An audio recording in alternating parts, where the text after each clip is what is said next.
Hi hello welcome back to the channel. This is Raviteja. You're watching city drive world. Dear friends, ఈ మధ్య Tata cars గురించి కొన్ని rumours అయితే వస్తున్నాయి, కొన్ని కంప్లైంట్స్ అయితే పర్టికులర్ గా నాకు మాత్రమే వాట్సాప్ లో పిన్ చేస్తున్నారు, అదే విధంగా ఇన్స్టాగ్రామ్ లో కూడా చాలా మంది అయితే పిన్ చేస్తున్నారు. బ్రదర్, మీరైతే టాటా వెహికల్స్ అయితే సజెస్ట్ చేస్తున్నారు, ఇండియన్ కార్స్ అండ్ దట్ మనకు ఆల్మోస్ట్ అన్ని కూడా 5 స్టార్ రేటింగ్ ఉన్న కార్సే. కంఫర్ట్ అండ్ కన్వీనియన్స్ పరంగా కూడా మనకు చాలా బాగుంటుంది. అయినా కూడా మనకు సర్వీస్ బాగోలేకపోయినా కూడా ఈ పారామీటర్స్ లో బాగుంటుంది అన్న ఉద్దేశంతో మీరు సజెస్ట్ చేశారు కాబట్టి మేమైతే కార్ని అయితే పర్చేస్ చేస్తూ ఉన్నాం. బట్ ఈ కార్లు రస్ట్ ఫామ్ అవుతాయని చెప్పేసి చాలా మంది కంప్లైంట్స్ చేస్తున్నారు. ఇది వాస్తవమేనా అని చెప్పేసి అయితే చాలా మంది నేను అడగడం జరిగిందండి. అది ఇన్స్టాగ్రామ్ లో అయినా కూడా కామెంట్ సెక్షన్ లో కూడా చాలా మంది అడుగుతున్నారు, అదే విధంగా పర్సనల్ గా వాట్సాప్ లో కూడా నన్ను అడగడం జరుగుతుంది. వీటికి సంబంధించి ఒక్కొక్కరికి ఆన్సర్ ఇవ్వడం ఎందుకు, డైరెక్ట్ గా మీ అందరికీ కూడా ఇచ్చేసి సరిపోతుంది కదా అని చెప్పేసి ఈ వీడియో అని చెప్పేసి చేస్తున్నానండి. ఫస్ట్ ఆఫ్ ఆల్, కేవలం టాటా వెహికల్స్ మాత్రమే మనకు రస్ట్ ఫామ్ అవుతాయా, లేకపోతే మిగతా కార్స్ కి కూడా అలాంటి రస్ట్ ఇష్యూ అనేది ఏదైనా ఉంటుందా? ఫస్ట్ ఆఫ్ ఆల్, పెయింటింగ్ అనేది మనకు ఇంపార్టెంట్. దట్ బిఫోర్ ఏమవుతుంది అంటే, ఒక వెహికల్ ఏదైతే కంప్లీట్ గా ఫ్రేమ్స్ తోటి ఉన్న వెహికల్ ఏదైతే ఉంటుందో ఆ వెహికల్ ని కంప్లీట్ గా యాంటీ రస్ట్ కోటింగ్ ఉన్న సొల్యూషన్ లోకి కంప్లీట్ గా డిప్ చేస్తారు. డిప్ చేసినప్పుడు ఏంటంటే ఇక్కడ మనకు 1 మిల్లీమీటర్ కూడా ఆ రస్ట్ అంటే యాంటీ రస్ట్ కోటింగ్ సంబంధించిన ఏదైతే సొల్యూషన్ ఉందో అది టచ్ అవ్వకుండా ఉండడానికి అయితే ఛాన్స్ లేదు. అంటే కంప్లీట్ గా యాంటీ రస్ట్ కోటింగ్ అని చెప్పేసి అయితే ఆ వెహికల్ కి అప్లై అవుతుంది. తర్వాత ప్రైమర్ అండ్ నెక్స్ట్ కలర్ అని చెప్పేసి యాడ్ అవుతుంది. నెక్స్ట్ దాంతో పాటు కూడా first coat, second coat and third coat. ఇక్కడ మనకు ఫినిషింగ్ కోట్ లో వచ్చేసి ఏంటంటే షైనింగ్ కోట్ అని చెప్పేసి అయితే మనకి వచ్చేస్తుంది. అంటే మీకు అర్థం అవ్వడానికి ఇలా చెప్తున్నాను, టెక్నికల్ గా కాకుండా మీకు అర్థమయ్యే భాషలో అని చెప్పేసి చెప్తూ ఉన్నా. ఓవరాల్ గా మనకు anti rust, primer, first coat, second coat and complete గా మనకు షైనింగ్ వస్తుంది కదా, ఈ షైనింగ్ కోట్ అని చెప్పేసి ఓవరాల్ గా మనకి ఇక్కడ 5 కోట్స్ అని చెప్పేసి తీసుకోవచ్చు.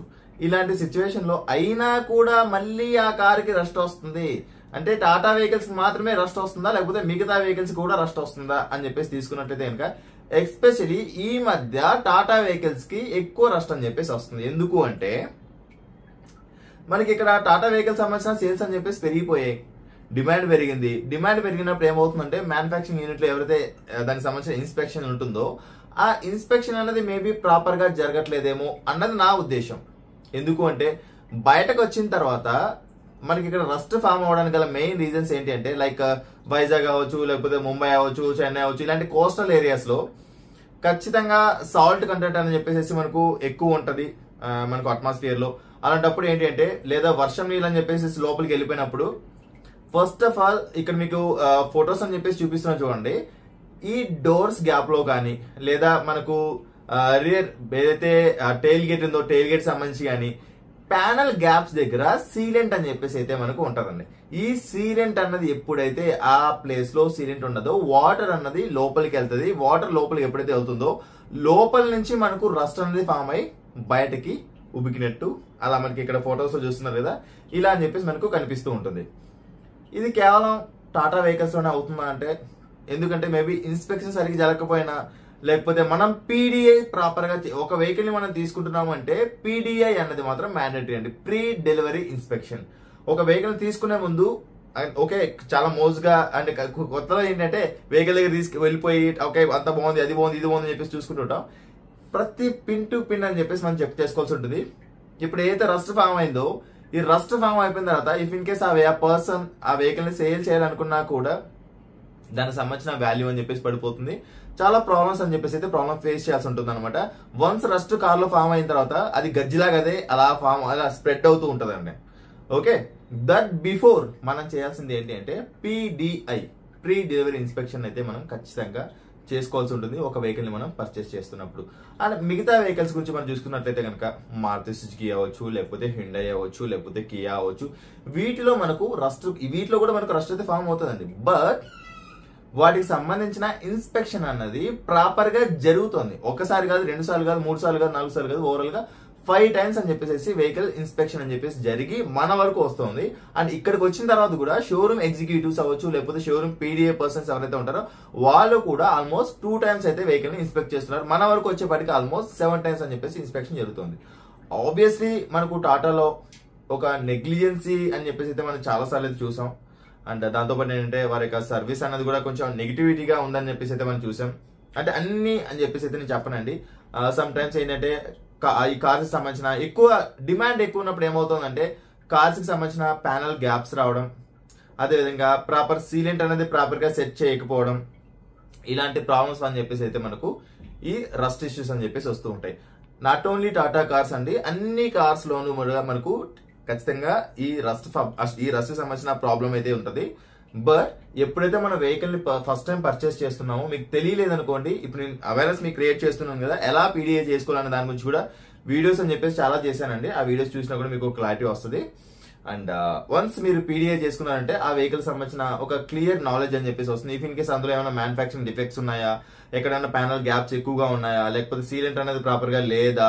సీలెంట్ అంటే ఏంటంటే ఫర్ ఎగ్జాంపుల్ ఈ 2 ఫింగర్స్ మధ్యలో గ్యాప్ ఉందనుకోండి, వాటర్ అనేది లోపలికి వెళ్ళిపోతుంది.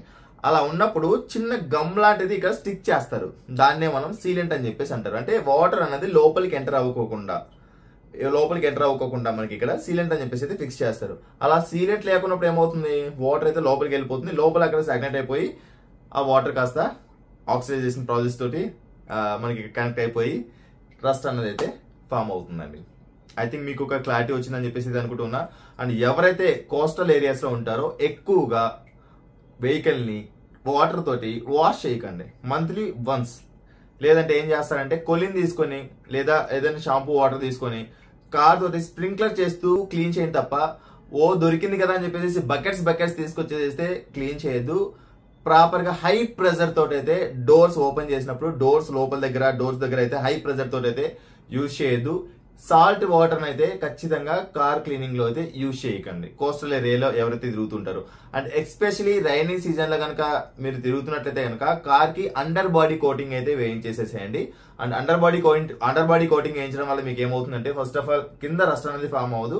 అండ్ కుదిరితే కనుక కార్ కి సిరామిక్ కోటింగ్ వేయించుకోవడం కూడా బెటర్ ఎవరైతే కోస్టల్ ఏరియాస్ లో ఉంటారో. అలాంటి రస్ట్ సంబంధించిన ఏవైతే ప్రాబ్లమ్స్ ఉంటాయో అంటే దానికి సంబంధించిన వారంటీ కూడా మీకు సిరామిక్ కోటింగ్ లో 3-4 years ఇస్తారు. కాబట్టి ఏదైనా ప్రాబ్లం వచ్చినా కూడా వాళ్ళే చూసుకుంటారు. ఎందుకంటే మనకు షోరూమ్ నుంచి ఇందాక ఆ పర్సన్ ఏమడుగుతున్నారంటే బ్రదర్ ఒక 2-3 times నేను షోరూమ్ కూడా వెళ్ళానండి, సర్వీస్ సెంటర్ కూడా వెళ్ళాను, బట్ నాకు ఎటువంటి దానికి సంబంధించిన సొల్యూషన్ అని చెప్పేసి రాలేదు అని చెప్పేసి పర్సన్ చెప్పడం జరిగింది.